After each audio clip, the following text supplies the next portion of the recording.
Assalamualaikum warahmatullahi wabarakatuh. Berjumpa lagi dengan saya Mariadi. Dalam video kali ini saya akan menguraikan materi konsep pembinaan olahraga secara pedagogik. Pedagogik adalah ilmu tentang pendidikan, berasal dari bahasa Yunani yaitu pedagogi, yang akar katanya pais yang berarti anak dan again yang berarti membimbing. Jadi pedagogi berarti pembimbingan yang diberikan kepada anak. Banyak ilmuwan internasional sepaham bahwa istilah pedagogik olahraga berasal dari Jerman, tatkala latar belakang filsafat dari teori pendidikan jasmani mengalami kemunduran pada akhir tahun 1960-an sehingga diganti dengan istilah pedagogi olahraga.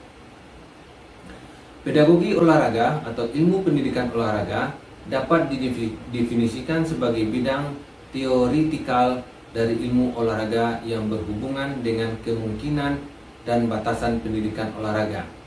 Kajian ruang lingkup sport pedagogik, istilah lazimnya dan disepakati di tingkat internasional, memang tak lepas dari pemahaman kita terhadap eksistensi ilmu keolahragaan atau sport science.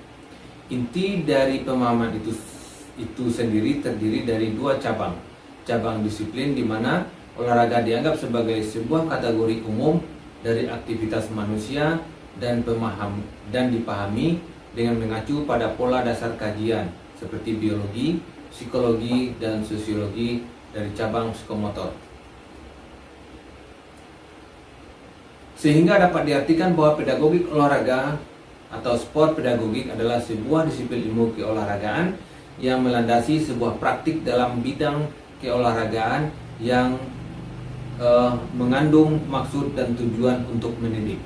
Yang pertama, landasan filosofi pedagogik olahraga. Pandangan dualisme Descartes yang memahami dikotomi jiwa dan badan berpengaruh terhadap profesi di bidang keolahragaan, yakni raga dipandang semata-mata sebagai sebuah objek yang diungkapkan dalam perumpamaan yang lazim dikenal dengan the body instrument, the body machine atau the body computer. Sebagai akibat, maka sedemikian menonjol pandangan yang mengutamakan aspek raga sehingga fisiologi dan anatomi menduduki posisi yang amat kuat dalam penyiapan tenaga guru pendidikan jasmani, dan pendidikan jasmani dipahami sebagai sebuah subjek yang penting bagi pembinaan fisik yang dipandang sebagai mesin. Yang kedua adalah konsep pelatihan fisik berorientasi pada biologis.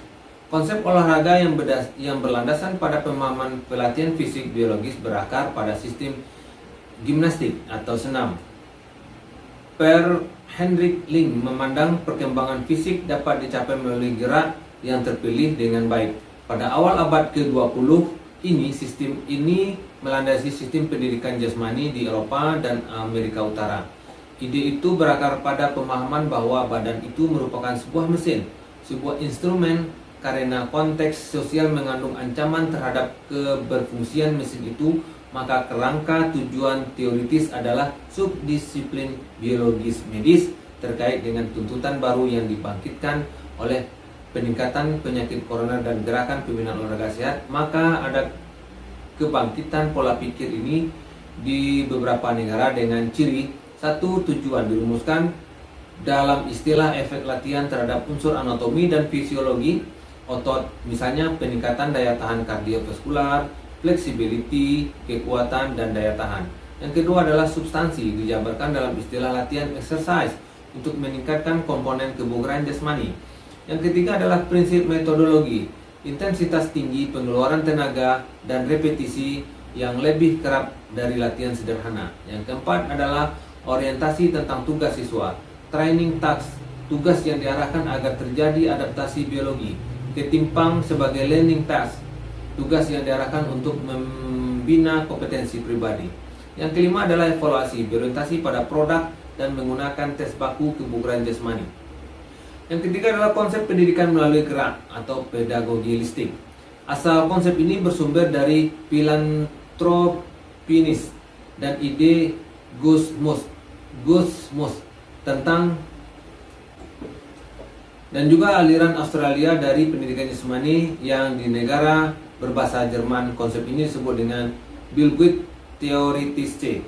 Asumsi dasarnya adalah bahwa gerak merupakan medium yang baik untuk eksplorasi, komunikasi, dan perkembangan pribadi secara umum. Jika dalam model pertama orientasi pada adaptasi biologi, dalam model kedua ini orientasi pada fungsi eksplorasi dan komunikasi dari gerak.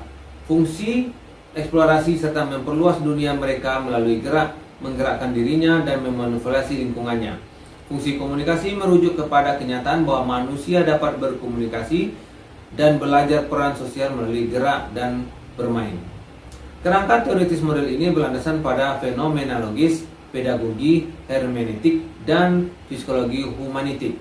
Struktur kurikulum yang merujuk ke gagasan ini adalah sebagai berikut. 1. Tujuan dirumuskan dalam istilah abstrak tentang pengembangan kepribadian umum, di samping untuk pembentukan gerak dan postur. Tujuannya adalah untuk pembinaan watak, kemauan yang keras, ketekunan, disiplin, dan pembentukan sosial etika. Yang kedua adalah isi, dijabarkan dalam katalog tradisional yaitu senam, bermain, olahraga, tari berdasarkan asumsi bahwa kegiatan ini mengandung potensi kependidikan yang kaya.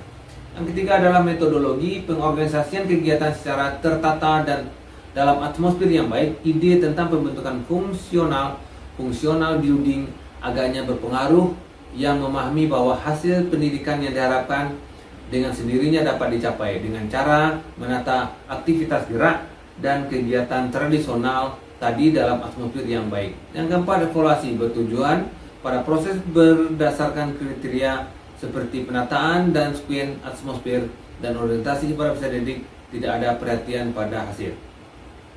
Yang keempat adalah konsep pengembangan motorik development.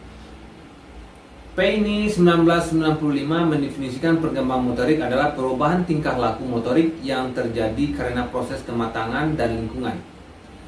Kematangan merupakan perubahan yang terjadi pada tubuh dalam suatu periode waktu. Hasil belajar merupakan salah satu perubahan pada tingkah laku motorik. Hasil belajar dapat saja berbeda pada masing-masing individu karena dipengaruhi oleh kerangka tubuh dan kedewasaan atau kematangan. Perkembangan motorik adalah suatu proses. Perkembangan motorik merupakan perubahan di dalam tingkah laku gerakan anak balita, anak-anak remaja, dan dewasa. Untuk mengetahui proses pembelajaran, guru pendidikan jasmani harus mampu mengetahui perbedaan dalam tingkah laku gerakan. Faktor yang mempengaruhi perbedaan tersebut yaitu faktor individu, biologi, lingkungan, pengalaman, dan tugas fisik dan mekanik. Guru pendidikan jasmani hendaknya dapat mengobservasi perubahan perilaku baik dalam proses maupun penampilan peserta didik. Proses perkembangan motorik dapat dilihat dari beberapa fase atau tingkatan. Gerakan yang dapat diamati mungkin dikategorikan pada 3 tingkatan, yaitu stabilitas dari gerakan, 2 gerakan lokomotor, 3 gerakan manipulatif atau kombinasi dari ketiganya. Dengan demikian, pengertian perkembangan motorik adalah perubahan tingkah laku motorik yang terjadi karena proses kematangan dan interaksi anak terhadap lingkungannya.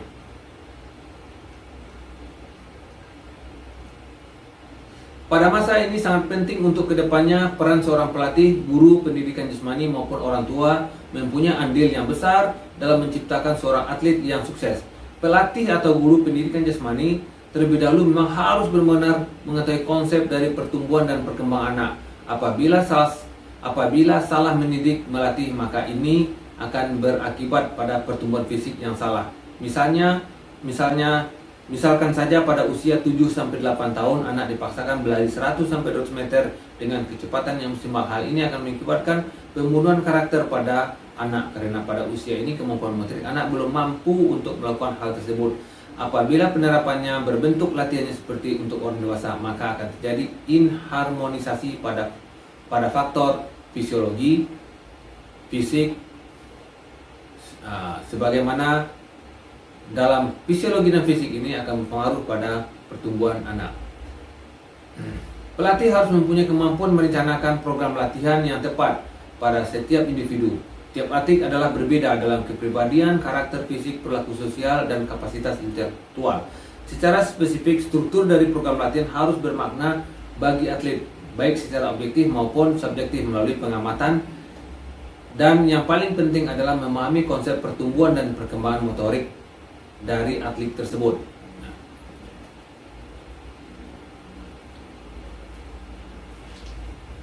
Latihan fisik teratur dan diprogram sesuai dengan tingkat pertumbuhan dan perkembangan atlet, serta bagi kebugaran jasmani sebaiknya apabila dilakukan dengan intensitas terlalu tinggi, waktu dan frekuensi latihan terlalu berlebihan, justru akan menghambat pertumbuhan dan perkembangan.